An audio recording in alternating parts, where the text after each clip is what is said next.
getting the rules package actually done will be a challenge. And I think we should sort of take this entire episode right up through the late night drama on Friday as a reminder that like this was supposed to be the easy part. Like this was supposed to be the part where Republicans picked a speaker and then they were going to have to, try and figure out how to do things with a narrow majority. And this proved to be very difficult. I'm Benjamin Wittes, and this is the Lawfare podcast, January 9th, 2022. It's our first ever Choose Your Own Adventure podcast. I say that because it is Friday evening and we still have no idea if Kevin McCarthy is going to be elected speaker tonight or not. So we figured you get to decide. We're going to record different options and, we'll just piece it together. Joining me in the virtual jungle studio to do this game is Molly Reynolds. Well known to Lawfare listeners, she is a senior fellow in governance studies at the Brookings Institution, a senior editor at Lawfare, where she is, of course, bearer of the official title Lawfare Congressional Guru. We talked about why it actually matters if you have a Speaker of the House, how long the House of Representatives can go without one before the government falls apart. We talked about what the consequences of the compromises Kevin McCarthy made, and we talked about, this is the part where you get to choose your adventure, what happens if he gets the votes tonight and what happens if he doesn't. It's the Lawfare podcast, January 9th, Burning Down the House with Molly Reynolds. Molly, we're recording at perhaps the least opportune moment to record on this subject, which is in the interregnum in which the House is adjourned on Friday afternoon. It is reconvening at 10 o'clock. We don't know what's going to happen when it does. We know that by the time anybody hears this, it will have either done something or prolonged the agony. Let's deal with the momentary situation right up front, get it out of the way, and then break through to higher ground in a fashion that will still be relevant Monday when anybody hears this. So for those who have been frozen in amber and buried in a cave, what is going on in the House of Representatives and what is the current state of play? Sure. So the new House of Representatives, the House of Representatives for the 118th Congress, convened on Tuesday, the 3rd at noon, as it is constitutionally required to do. And basically the first order of business for a new House of Representatives is to select a speaker. I'm sure we'll talk about sort of the ways in which they can't really move on to other business and what that means without having first selected a speaker. But that's the way the chamber operates. And so beginning on Tuesday at about 1 o'clock, the House has been holding votes, 13 of them at this point, to select a speaker. No candidate has yet, as we are recording this, gotten enough votes to be elected speaker. We can kind of walk through the exact math, and that might make sense to do because kind of where we are right now is that Kevin McCarthy has made a substantial amount of progress. So there was a kind of anti-McCarthy faction of holdouts. It's been at about 20 members in kind of various combinations over the past several days. Between the votes yesterday on Thursday and the votes today, McCarthy made a substantial amount of headway with that faction, but he has not yet, again, as of this recording, made enough headway to actually have won the contest. It is about 5:30 p.m. The House, as you said, stands adjourned until 10 p.m. tonight. The broad expectation is that he is likely to kind of find a way between now and 10 p.m. to get the votes. Otherwise, they would not have adjourned until 10. They would have adjourned until some more civilized time, either tomorrow, Saturday, or perhaps through the full weekend. Part of why they are taking this time now is that there were two members of the House Republican Conference, both of whom are pro-McCarthy votes, who had to leave Washington, D.C. temporarily today, but they are expected to be back by 10 p.m. And so we will see whether, in fact, at that point, McCarthy has managed to make the math work such that he will get enough votes to be elected. So putting ourselves in the shoes of the listener who wakes up Monday morning, immediately turns on the Lawfare podcast, it's fair to say that one of two things will have happened, or one of three things will have happened. Either Kevin McCarthy will have mustered the votes, and a few hours after we recorded this will be speaker, and things will kind of go into hibernation for the weekend, or there will have been some other resolution at some point in the weekend, or the situation will be very much as it is now, which is to say a small number of holdouts are keeping on, and McCarthy remains in suspended animation. I think that's right in regards certainly to the sort of most proximate question, which is the vote to be Speaker of the House. One of the immediate things that usually happens after the House has selected a speaker is that they move on to vote on what we refer to as the rules package. And this is always important. The rules package basically adopts the rules under which the House will operate for the next 2 years. It carries over most of the provisions from the previous Congress's rules, but it always makes amendments to those rules. And in this case, the amendments to the standing rules of the House that will be at stake, as well as some additional provisions, procedural provisions that will apply to just this Congress that are contained in that initial rules resolution. Those really represent some of the mechanisms by which the promises that Kevin McCarthy has made to various factions within the party as he's built his coalition to get elected speaker. That rules package really contains the mechanisms by which those promises, or some of those promises, are implemented. And so one thing at this stage of the game that I do expect to develop over the weekend, if McCarthy does get across the speaker finish line later tonight, is we'll get more detail about what exactly some of those promises that he's made look like, and how exactly are they being codified. Depending on the answers to those questions, it actually may be quite difficult for Republicans to get the votes for that rules package.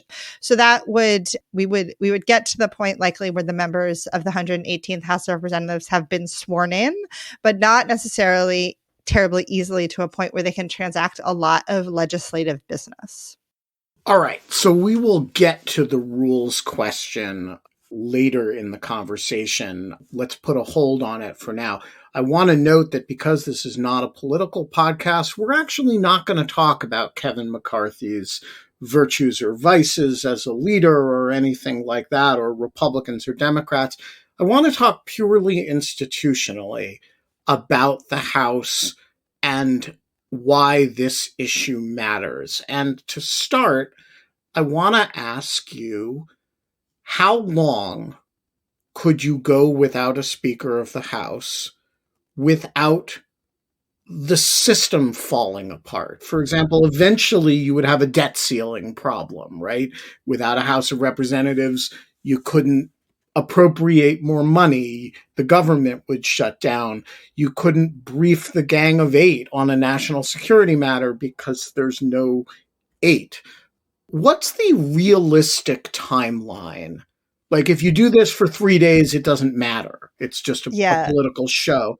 If you do it for 3 years, the civilization ends. What does the time curve of the problem look like? So there are a couple different ways to answer this question. I think probably the first date at which people would start to really get quite frustrated about the speakership battle being protracted is actually a week from today, next Friday, the 13th. There is reporting that basically the Committee on House Administration, which is the committee within the House that has jurisdiction over like House operations, they have said that basically if the House is not organized by Friday, people who work for congressional committees cannot be paid. They will have had no, there will have been no resolution adopted that gives the committees authority to act in the 118th Congress. So folks would not be able to pay the people who work for them. We can sort of put aside the question about whether for some members of the Republican conference who have a certain orientation towards operations of the government, whether kind of throwing sand in the gears of government operations is in fact part of the point here. But that is I think to me, that's the first date at which, members of Congress would actually have to look at people who work for them and say, sorry, we haven't resolved this issue. We can't Okay, pay so that's actually sooner than I was expecting. I was thinking we had like 3 months before the situation got really dire. It depends on sort of how dire you think that situation would be, but I think that's sort of one date. And then kind of moving beyond that, there is this issue of, we knock on wood, have not had a major disaster so far, natural or man-made, in the first week of 2023 so far. But it's certainly the case that if something did happen and Congress were to need to act quickly, where we are right now would be an obstacle to that kind of action. Wait. So let me just flesh that out. You mean that if Hurricane Katrina hit New Orleans, or Al Qaeda blew up the World Trade Center, and you needed either a quick AUMF, which took a week, or an emergency appropriation, you would first have to resolve this speaker issue, which presumably this would light a fire under people's ass to resolve. But secondly, you would have to do the routine business of organizing the House before you could go to. Is that right?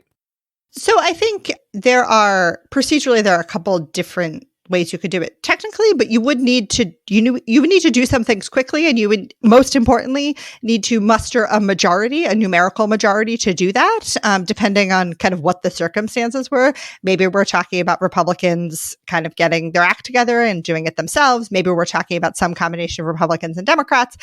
It's hard to say exactly what would happen unless we knew what the situation was. But you would need to do something quickly to change where we are right now. If Congress did need to, say, pass a piece of legislation fast to respond to some sort of fast arising national crisis.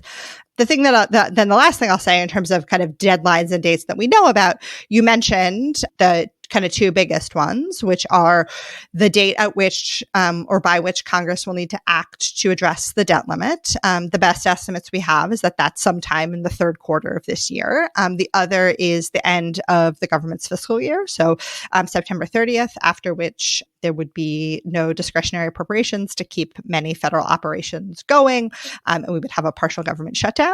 We could talk about whether we may, in fact, be headed for a partial government shutdown, possibly anyway, based on some of the promises that McCarthy has apparently made. But those are kind of dates much farther in the future. But again, you asked, could this go on forever without any consequence? The answer to that is definitely no. All right. Let's go to a super basic question that I confess I don't know the answer to, which is, what is the Speaker of the House? I know that in a practical sense. I know the Speaker is named in the Constitution, but the Speaker's function, as I recall it, is not really defined in the Constitution. It's kind of incorporated as a matter of common law. So my question is, why does the House need a speaker in order to do any of its other business? And why couldn't the House members say, okay, we can't agree on a speaker. Let's let the nice woman who seems to be presiding keep presiding for a while, and she's doing a perfectly able job of it, so she can keep presiding, and we'll just, vote on rules and stuff. What is the necessity of a Speaker of the House? So I'll just start by saying that you are referencing Cheryl Johnson, who is the clerk of the House, who I want to say has been doing an admirable job. Yeah, I'm impressed. I think she should be Speaker. this week in a role that the clerk has not been asked to fill in 100 years. So there are sort of two ways to think about the Speaker of the House. So one, as you said, is as a constitutional officer. And in Article 1, Section 2, it says that the House of Representatives shall choose their speaker and other officers. It's one of the things listed in Article 1, Section 2. And so in that sense, the Speaker of the House is actually unique among congressional leaders in that the office is provided for in the Constitution. Especially in modern times, the other core responsibility of the Speaker is to act as the leader of the majority party in the House of Representatives. So in this sense, the Speaker has sort of a dual constitutional and political role. The Speaker in that way is unique from the other three party leaders in Congress, so the minority leader in the House and the majority and minority leaders in the Senate, in that because the Speaker is provided for in the Constitution, the election or the selection of the Speaker is not, as we've seen very clearly this week, is not just a question of votes of the members of his or her own party. So part of kind of why we're in the situation that we're in is right now is because the Speaker has to get the support of a numerical majority of the members of the House voting for a candidate by name, as opposed to just a majority of the members of, in this case, the Republican conference. That's why this situation, both procedurally and then also by extension politically and for the policy and process and for governance, is really different than, say, the question over, who was going to be the Democratic leader in the House, or, there was a kind of pro forma challenge to Mitch McConnell to be the Republican leader in the Senate. But that was ultimately a question for Senate Republicans and not a question for the entire U.S. Senate. All right. And so explain to me why everyone agrees that no business can happen until the Speaker's chosen. So on the one hand, yeah, the Constitution says that the House shall choose its Speaker, but it doesn't say that should do it before it swears in the members, or that it can't do any other business until it does. And if there are no rules, because they haven't adopted a rules package, doesn't seem to me to be any rule that says they can't choose rules and name committee heads before they choose a Speaker. So why does everybody agree that the House is paralyzed until it does this? So what I would say is the most accurate way to describe the situation is that under the House's current precedents and practices, the first thing that has to happen is that the Speaker is elected, and then the Speaker swears in the members, and then things can proceed from there. So what we are operating under now in the House, in the absence of rules for the 118th Congress, is what we call general parliamentary law. And that's what the clerk is enforcing from the chair. The House has ever operated under general parliamentary law for longer periods while there have been negotiations over the rules. So that is not necessarily an impediment to sort of basic legislative action or offering motions and that sort of thing. But because current House precedents and practices kind of lay out the steps as we're following this week, it would be possible to change them, but you would need a majority to do so. And that's like the big thing to always remember about the House of Representatives is that in most cases, you could change the way the House works if you have a majority to do so. And as we've seen this week in a range of contexts, you don't necessarily have Democrats, for a whole range of reasons, are not necessarily in the business this week of trying to make Republicans' lives easier. And so, there were a couple of, for instance, proposals out there that one way to get out of this mess would be to adopt a resolution that would select the Speaker by a plurality vote as opposed to by an absolute majority. That is something that could be done. It is something that has ever happened in American history. That would require almost certainly some votes from Democrats because there would be very little incentive for some of these McCarthy holdouts to cooperate to make that change. So there are ways that we could probably operate differently, but right now, the way that things are being run is just in accordance with the precedents of the House. All right. So I want to go back to the issue that you raised earlier about the consequences of McCarthy's concessions for the operations of the House over the 2 years that this House is going to exist. I don't want to get into politics. We're a national security podcast after all. But some of these issues do bear on questions like whether the debt ceiling will be able to be lifted or raised, and whether the government will remain open, which do implicate some sort of core lawfare issues. So what are the relevant concessions that McCarthy has made that have implications for the things that we're concerned about? Yeah, so I'm going to put 3 on the table, and I'm going to say that the exact nature of what the first 2 things I'm going to talk about will look like is a little bit in flux. So I'm going to talk in somewhat general terms, and then the third one I think we have a little more clarity on. So the first involves a probable change in the composition of the House Rules Committee. So the way that the legislative process works in the House for most substantive pieces of legislation is that there's the bill itself. So let's call it H.R. 25. And that bill does whatever, funds the Defense Department, is the National Defense Authorization Act, what have you. Before H.R. 25 is actually brought up for debate on the floor, the House first considers something called a special rule or a special order that governs debate on H.R. 25. And that resolution, that special rule says, we're going to debate H.R. 25 for 2 hours, and the majority is going to control 1 hour, and the minority is going to control 1 hour. And here are the specific amendments that can be offered, that are in order to be offered to H.R. 25 on the floor. Here are some points of order that exist in the House rules that we're going to waive for consideration of H.R. 25. Maybe it's that it was not actually, the legislative text was not actually available for the amount of time before the vote that the House rules say. Those terms of debate, that resolution is written by something called the House Rules Committee. The House Rules Committee, the membership is stacked overwhelmingly in favor of the majority party. So for the last number of Congresses, it's had 13 members, 9 from the majority party, 4 from the minority party.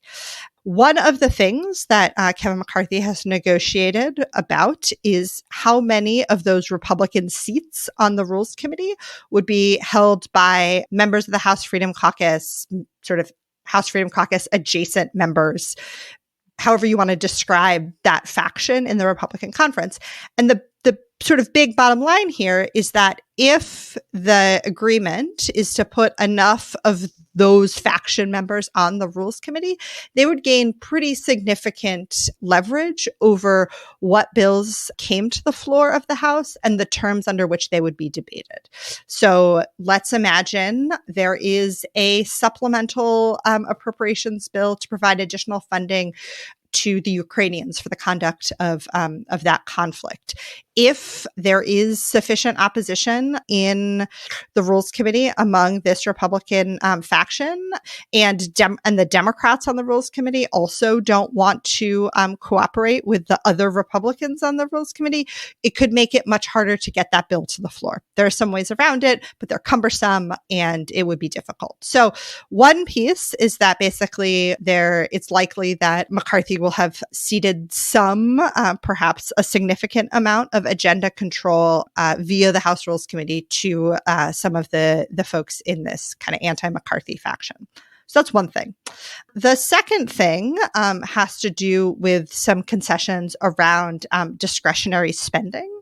Again, there's some uncertainty about exactly what this would look like, but it appears that McCarthy has basically committed the House to potentially much lower levels of discretionary spending. Obviously, this ignores the existence of the Senate, which is controlled by Democrats, and there's a Democrat in the White House. So it's hard to say exactly how all of this would shake out, but it is clear that the anti-McCarthy faction is really trying to drive down the amount of money that is spent on it through the discretionary appropriations process. One of the things that's unclear is whether this would be targeted principally at non-defense discretionary spending, if it would also be targeted at defense spending. So that's another place where there could be sort of far-reaching consequences of this deal that seems to be in progress. Related to that is that there are sort of agreements around what would be involved in bringing something to the floor to raise the debt limit. Again, it's not entirely clear exactly what's been agreed to, but suffice it to say, the goal of this anti-McCarthy faction is to make it much harder to do a clean increase to the debt limit, to simply raise the debt limit without some sort of concessions to do so. And then the last thing that I'll put on the table is basically the mechanism by which any of these commitments would be credibly kept to, and that's something called the motion to vacate the chair. The motion to vacate the chair is sort of roughly equivalent to a vote of no confidence in a parliamentary system, and it's basically the procedural avenue available to replace a Speaker of the House.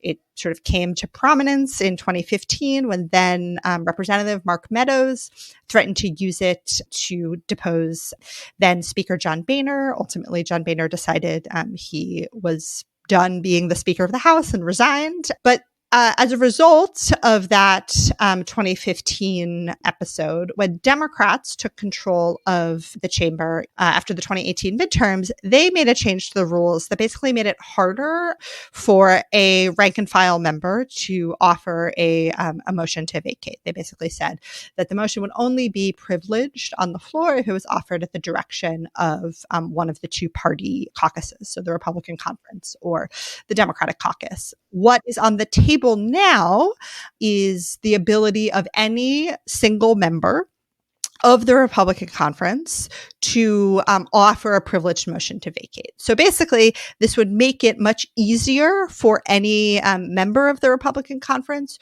to move to try to get rid of Kevin McCarthy as Speaker if he did something, whether it was, work with Democrats to bring a clean debt limit increase to the floor or what have you.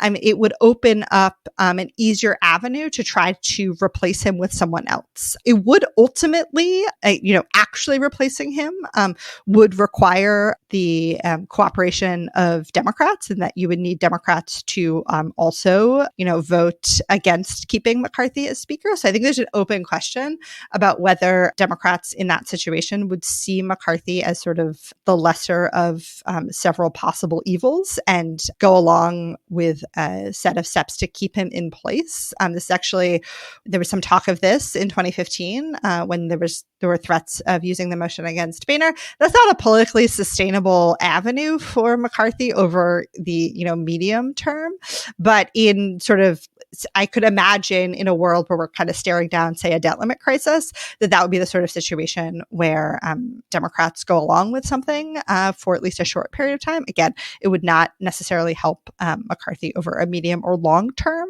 but that's kind of the third thing, the third major thing that has been negotiated about that I would say is of importance.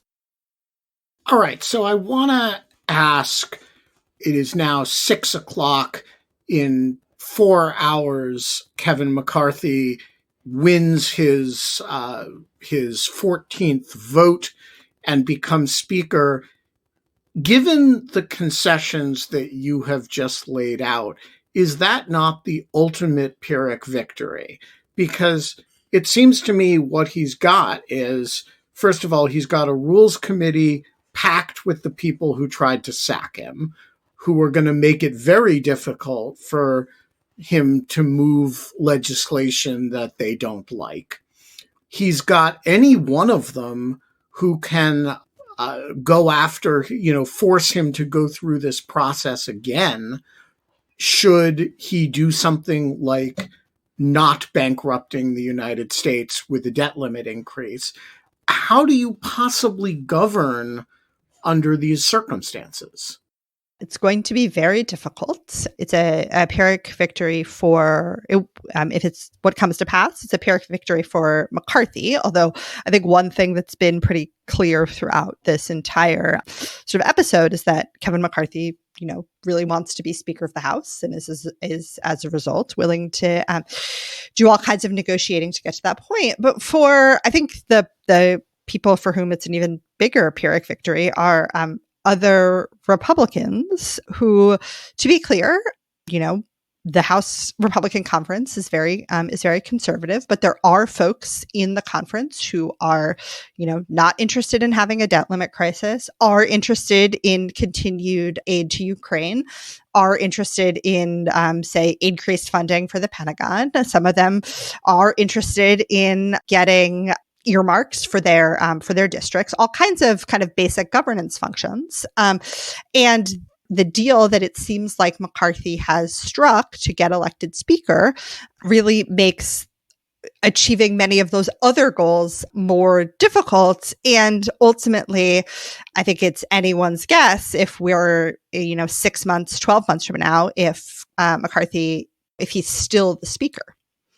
All right. So one option McCarthy, at least theoretically, had was to do business with the Democrats instead of doing business with the faction that opposed him. He did not do that. The Democrats don't seem to have offered him the option of doing that. But as I hear you talking, it sounds like, to me anyway, like eventually the wing of the Republican caucus in the House, which is to say, a sizable majority of it, that doesn't want to bankrupt the government, that doesn't want a debt limit crisis, does want to keep the government open and wants to continue supporting Ukraine, is kind of going to may have to reconsider that. Is there a governance path that continues to think of the majority as the 222 Republicans, including the 20 who opposed McCarthy, or is the only realistic governance path to try to work with some group of Democrats? This is what I would say, that the negotiations, as much as we know about them between McCarthy and the holdouts, have probably made the governance challenges worse. But it's not like the governance challenges weren't pretty big before Tuesday, principally because even the center of gravity in the House Republican Conference is pretty conservative. And Democrats control the Senate and the White House. And the Senate filibuster exists. And to get legislation done on things like raising the debt limit, like keeping the government open, like aid to Ukraine, in the current environment, Republicans in the House were going to have to work with Democrats. And probably in some cases, that was always going to mean that whoever was speaker, whether it's Kevin McCarthy or otherwise, is going to have to go to Democrats to get the votes. This happened to John Boehner. This happened to Paul Ryan. I think where we have ended up, or where we seem to have ended up, is just in a spot where that's even harder to do. And I think, so for me, one of the big questions going forward is whether any of the more pragmatically minded Republicans in the House are going to, on particular issues, whether it's the debt limit, whether it's Ukraine, start trying to make sort of issue by issue deals with elements of the Democratic caucus. Again, also thinking about the makeup of the Democratic caucus in the Senate and where the sort of distribution of Republican votes in the Senate. I think that's where I think we're going to end up seeing probably, not a whole lot of legislating, but when we do see legislating, it'll be with kind of very specific coalitions. And does that get around the rules issues that you just described by, sort of, if you have enough votes in the House, you can bypass the rules? Or is the theory that somehow this coalition would manage to get through a rules committee of, sort of stocked with refuseniks, sort of Republican dissenters, a reasonable rule for the debate of such hypothetical legislation? Yeah, so I think there's a couple different ways it could happen. So one thing that we don't know is exactly the terms of the agreement that McCarthy is making about the composition of the Rules Committee. So it could be that the Freedom Caucus adjacent bloc pick some number of the folks over which they're negotiating, but McCarthy picks some. That's just really unclear. So some of it will come down ultimately to exactly who the Republicans are. I think in some situations, it's very unusual for the Democrats or whoever the minority party is on the Rules Committee to vote with members of the majority on reporting out a rule. But in something like a debt ceiling crisis, I think you could probably that's a possibility. And then there's also available in the House something called the discharge petition. It's a pretty clunky and cumbersome way to bring things to the floor, but very fondly remembered by campaign finance reform act. Absolutely, absolutely, and that takes me back to some of my original portfolio at Brookings. But so it is possible, basically, to circumvent the Rules Committee by bringing something to the floor via the discharge petition. And just for readers who are not either old enough to remember BICRA or who blotted it out from their memory, what is the discharge petition and how does it work? So basically, it's a way to bring something to the floor if you get the signatures of a numerical majority of the House on a petition. So 218 members, and those members need not be only from the majority party. So it's something that we've seen used in the case of campaign finance and some other instances pretty occasionally, but where there is wide support within the minority party and then a split in the majority party, where only some members of the majority party want to do something. I think the most recent major discharge petition debates in the past decade or so have involved things like the Export-Import Bank, and there was some discharge petition action around immigration in recent years as well. And so you've seen a number of folks, particularly folks who are quite concerned about Republican hostage taking on the debt limit, say that what Democrats should start doing now is file a discharge petition and start gathering signatures on a discharge petition for a clean increase to the debt limit. I don't think that would be a terrible idea.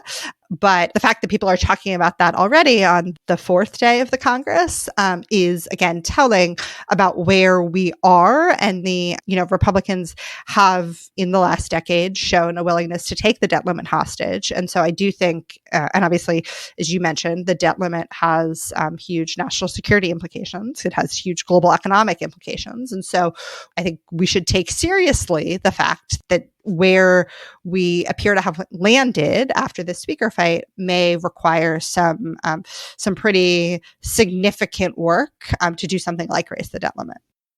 All right. So, Molly, let's consider two ends to this choose your own adventure story. This is the worst choose your own adventure story I've ever read. I'm going to ask you the question for the end of the podcast in which Kevin McCarthy is elected. And then I'm going to ask you the one for which we've still got this going on. We're going to run both of them, whichever happens. So, Molly, it's now 10:20, and Kevin McCarthy has won. He's going to be Speaker of the House.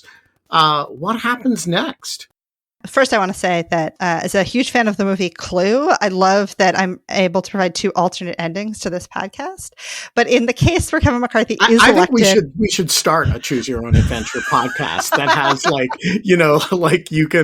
you can go to minute 14:55 if you choose A. That sounds like an editing nightmare for our fine podcast editor Jen. But to answer your question, I think if Kevin McCarthy is elected Speaker tonight, I think I would expect that they would swear in the members quite quickly. But then we will really shift to this kind of debate over the rules package, codifying the promises that have been made, some of which I talked about, some of which I didn't, some of which we may not even know about at this point.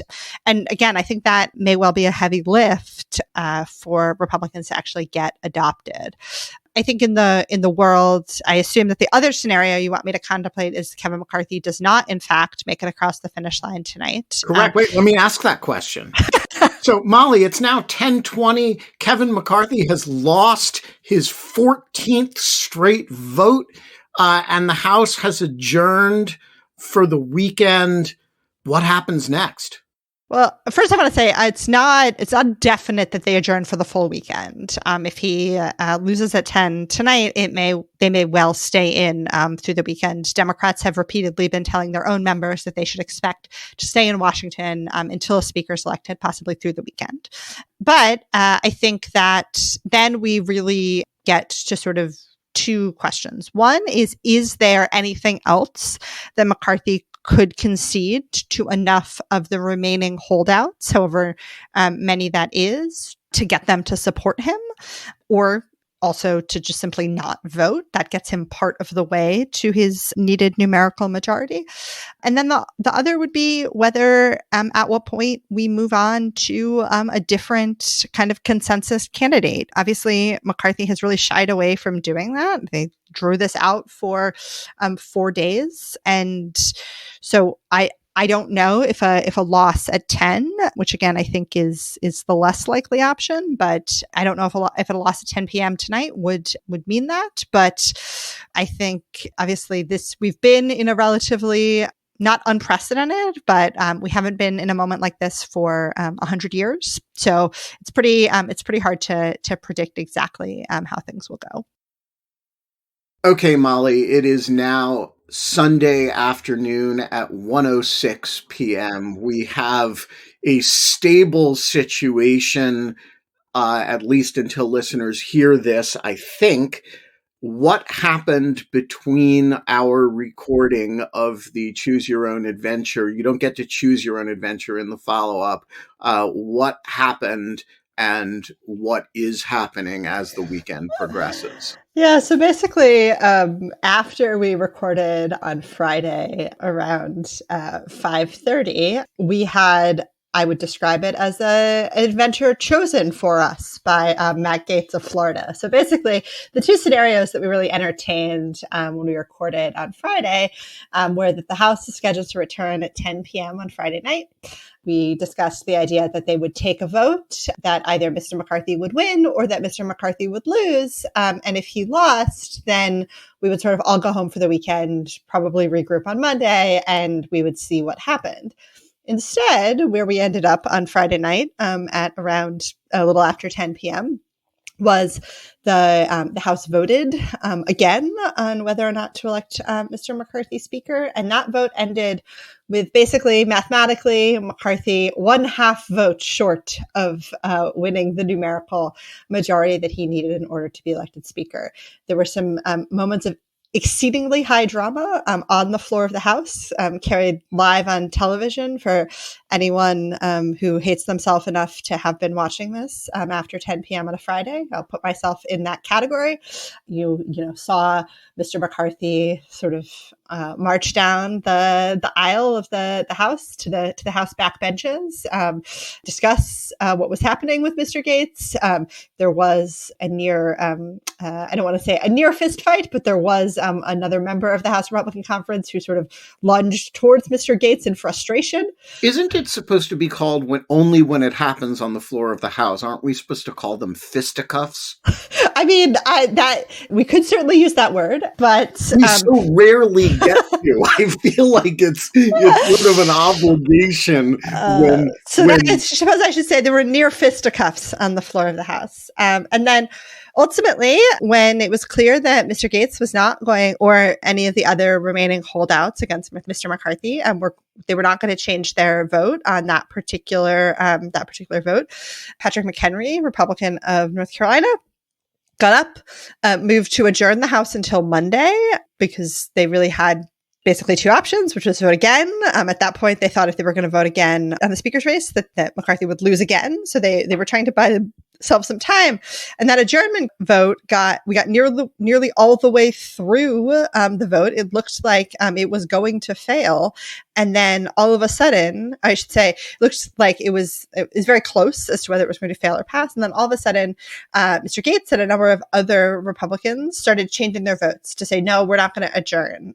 And it's reported that Mr. Gaetz basically said to Mr. McCarthy, I'll vote for you now. Let's vote again. Exactly what happened to get, and now I should say, they voted down the adjournment resolution. They all came back. They voted again. Mr. Gates and a number of enough other Republican holdouts all voted present, which, as we talked about, listeners will recall from earlier in this podcast, basically lowers the number out of which McCarthy needed a numerical majority. Mr. McCarthy was elected Speaker. He swore in the members of the House of Representatives, and then they all went home for the weekend and will return on Monday. And we'll, at that point, begin considering the rules package, which we discussed. And I think we can talk a little bit more about some emerging details about the agreement. So let's do two things. First of all, what do we know about what caused Matt Gaetz to change his mind other than, exhaustion? And then let's turn to what we know about the rules package.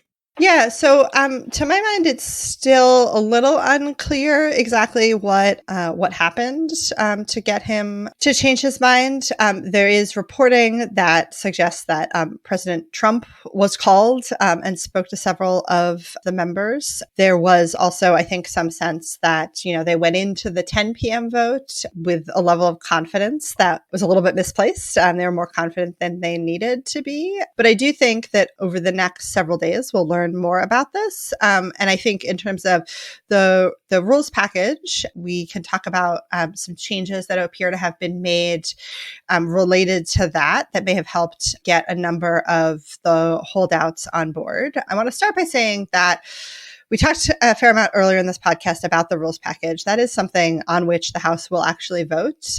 The reporting on what additional promises were made to various factions to get their support for McCarthy suggests that there have been a number of promises made that are not actually codified in a measure that the House will vote on. So, particularly like who's going to be on the rules committee. Exactly. So the who those are, a lot of we talked some about sort of the conditions around a debt limit increase, and many of those promises are not codified in the rules package. The biggest one that again we discussed was the change in the number of members needed to offer a motion to vacate the chair. So that's the way one would replace Speaker McCarthy. There is some emerging reporting about some changes that were made to a provision that would establish a select subcommittee of the House Committee on the Judiciary to investigate, quote, the weaponization of government. So obviously, as listeners of this podcast know, House Republicans in particular have criticized the FBI and other federal law enforcement entities for what they see as overreach into the lives of ordinary Americans, in some cases overreach into investigating members of Congress and things related to January 6th. And so even the kind of initial versions of the rules package that were released had a provision for this select subcommittee. It appears that over the course of the week, exactly kind of who was promised this when is less clear to me, but at some point over the course of the week, the kind of authorities of that select subcommittee were expanded a little bit to include sort of more possible topics of investigation than what had been in the original resolution that would create the select subcommittee. One thing that some members were pushing for that does not appear to have happened is that some members wanted this select subcommittee to actually be a full select committee as opposed to a subcommittee of the Judiciary Committee. By having it as a subcommittee of the Judiciary Committee, it would Jim Jordan of Ohio, who's slated to be the chair of the Judiciary Committee, would retain a fair amount of influence over its direction, particularly around the issuance of subpoenas. And there were some members who sort of wanted it to stand on its own. It does seem there's reporting that promises were made around staffing and funding for the committee, the select subcommittee, allegedly sort of roughly on par with the January 6th committee. Exactly what all of this looks like and what this translates to in practice remains to be seen.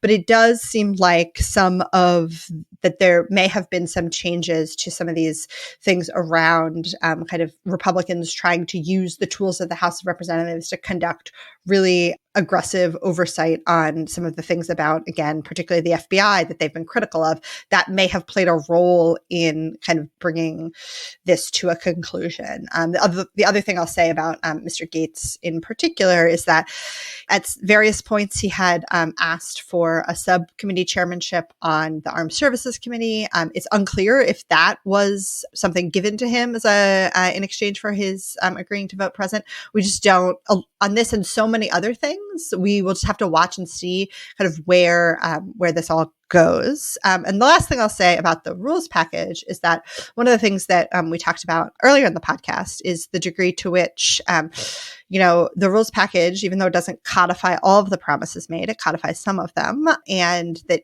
it's not necessarily clear that it's going to get uniform support from Republicans. There's at least one Republican from Texas who came out on Friday and said that he would not be supporting the rules package. And again, because Republicans have such a narrow majority, they have a 5-seat majority.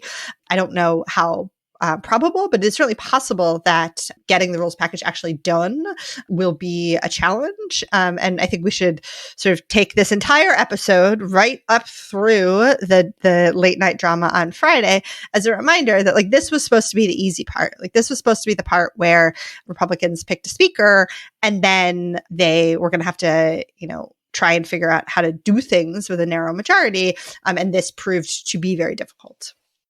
All right. Well, we will come back to you if there is a deep dive to do on the rules package, or if we have round 2 of, I don't know what we call this episode, but if we have round 2 of it over the rules package and the House proves unable to organize itself, having proven for a week unable to choose a speaker, Molly Reynolds, thank you so much. Thank you. The Lawfare podcast is produced in cooperation with the Brookings Institution, and never more so than when the guest is a Brookings Senior Fellow. Our audio engineer this episode is Noam Osband of Goat Rodeo. Our publicity director is you, the listener, so get on it. Tweet about the Lawfare podcast. Share us on Facebook. I haven't seen enough TikTok videos about the Lawfare podcast, so y'all get on that and join our Patreon at patreon.com/Lawfare. The Lawfare podcast is edited by the great Jen Patja Howell. Our music is performed by the one, the only, the Taipei-based Sophia Yan. And as always, thanks for listening.